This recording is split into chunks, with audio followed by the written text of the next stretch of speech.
Hi, and welcome to my channel. My name is Amanda. This is Skeeter, and this is a weekly wrap-up. She will not leave me alone today, so she's just going to sit here. I read 4 books this week, so let's just jump right into those 4 books. Book number 1 that I finished was Kisscut by Karin. This is one of the books that we're reading in Barb's Discord, so I'll make sure that I link that below.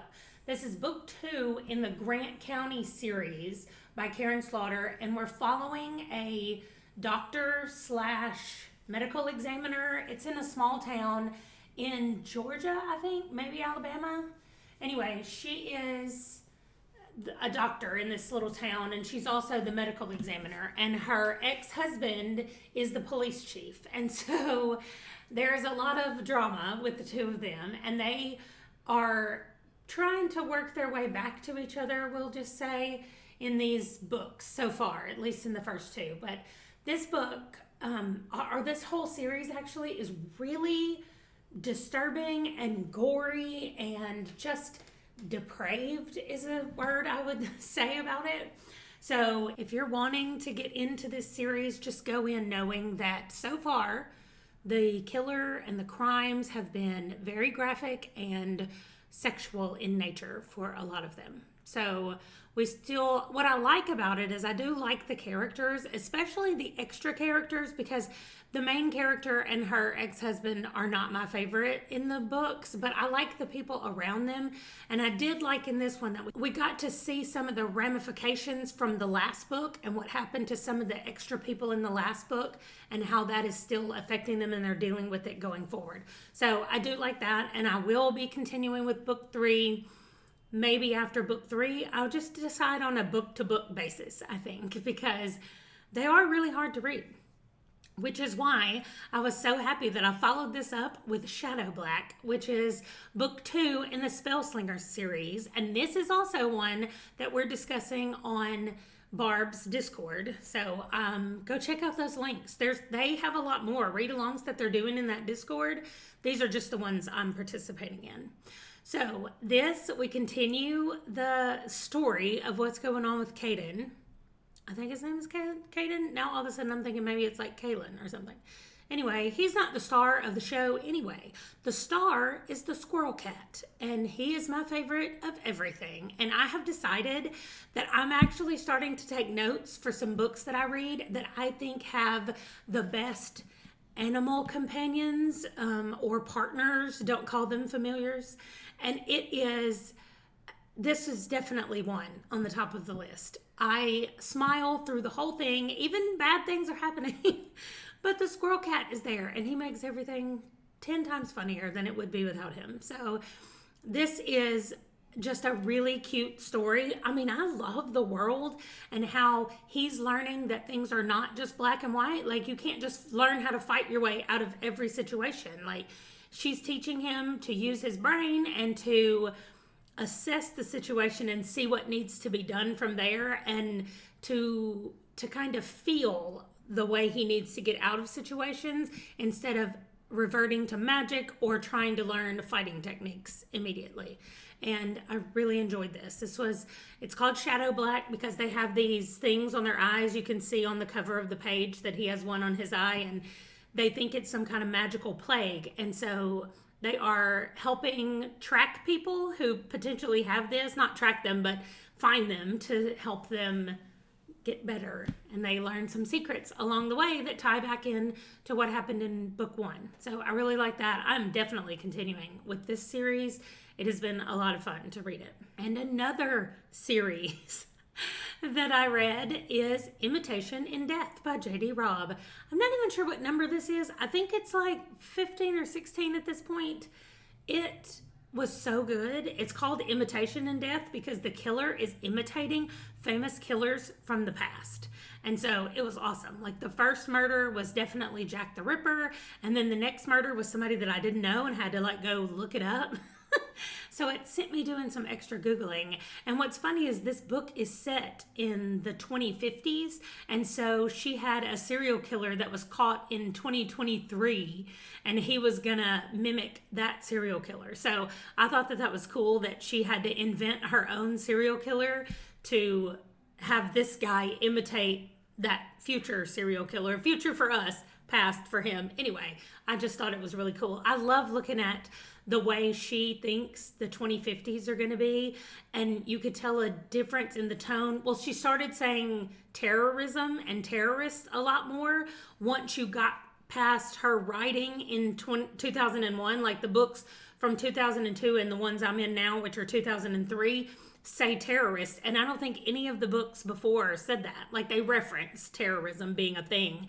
And I think that's so interesting, the books that were written prior to 9/11 and the ones that have been written afterwards, and just what a difference the wording is that was used then and what's used now. I just think that's really cool.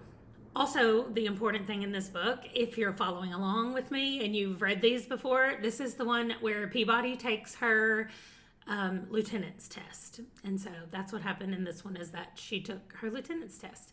And yeah, that's about it. The serial killer was killing people and Eve was solving the murders. That's it. I feel like that's every book. Somebody's killing people and Eve's solving the murders. And last, I finished last night, The Accidental Apprentice. This is by Amanda Foody, and this was the role in our game of life that we're playing with Amy at A-Star Reads, so I'll link her stuff below, but she is doing a viewer car on her board game, and she spins for us one time a month. And so if you want to join in, go to her channel, watch her spins. I'm sure that her March TBR will be out soon, and you'll be able to, we'll see what our next spin is for March. So when she's spinning her things, she gives suggestions for what we should read, and I've just been following the suggestions that she gave, and right now she gives different ages, like middle grade, young adult, adult, whatever, and I've just been picking the middle grade books. I figured that would give me like a good middle grade selection throughout the year. It'll give me a middle grade book every month that I know for sure I'm reading, and so that's what I did. And The Accidental Apprentice was so good. This boy grows up in his name is Barkley. He grows up in a town that is super strict. They have all the rules for everything, including what you can read, what you can say, if you can sneeze in the town square, like lots of rules. And he kind of stumbles into this wild world where there are very few rules, and he is more special in this world than he wants to be. He just wants to get back home. And he can't do that because the people back home won't accept him as long as he is tied into this magic thing. So he's trying to get rid of the magic so he can just go back to being plain old Barkley, the orphan, back in his little hometown. And so that's what this book is about, him trying to figure all of that out and the people that he meets along the way. And it's just a great fantasy book. I love the way it works with monsters. Some of them are monsters, some of them are clearly just animal companions, but they become familiars to them in a way that's different than I've seen in a lot of books. And so I really like it. And I'm really glad that I'm going with the picks that Amy's giving for the middle grade books, because so far she has not steered me wrong. So it's been a lot of fun going through those. And that's it. That's everything that I finished. So I'm currently still reading The Brave by James Bird. I am loving this book. I had no idea what to expect going in, and from the first page I was hooked. I was like, I'm in love with this little boy. He is just adorable. And reading his story is both heartwarming and heartbreaking at the same time. And so hopefully I'll be done with that this next week. And when I check in next week, I'll be able to tell you what I thought about the whole thing. I'm also currently reading Amy from A-Star Reads, her birthday pick for the month, which is The Sparrow by Mary Doria Russell. I think that's her name. You guys will see the picture, but this book is way more sci-fi than I thought it was going to be. It is also set in the future, but we're getting flashbacks to the past. But for them, the past is like 2017 and 2019. And I think it's so funny. Like, I can't wait till they get to 2020 and I say, there was actually a pandemic, so this was not happening. I just think that's so funny. But we're not there yet. But we're kind of flashing back and forth and back and forth. And it's almost, I mean, I think at its core, it is a first contact with aliens kind of book. So I'm liking where it's going so far. I think I'm only on chapter 8 or something like that. But anyway, that's what I'm doing right now. And what's coming up next is the second book in the Green Rider series. And I am going to be doing a live stream next Sunday on the 6th. Yes, next Sunday on March 6th on Fina's channel. So I will link that below as well. And I will be with her discussing this book. And so that's going to be up next. I'm going to finish that this week so that I'm ready to discuss it next week. And that's all. I think this might be one of the shortest wrap-ups I've ever done. I have managed to put both dogs to sleep. I know I just woke her up when I picked her up, but one of them is in front of me, one of them is behind me in this chair, and they have both gone to sleep. So I guess we'll call that a win today. Let me know down in the comments below what you've read this week, or if you've read any of the books that I read or am going to read this week. And I will just see you in my next video. Bye.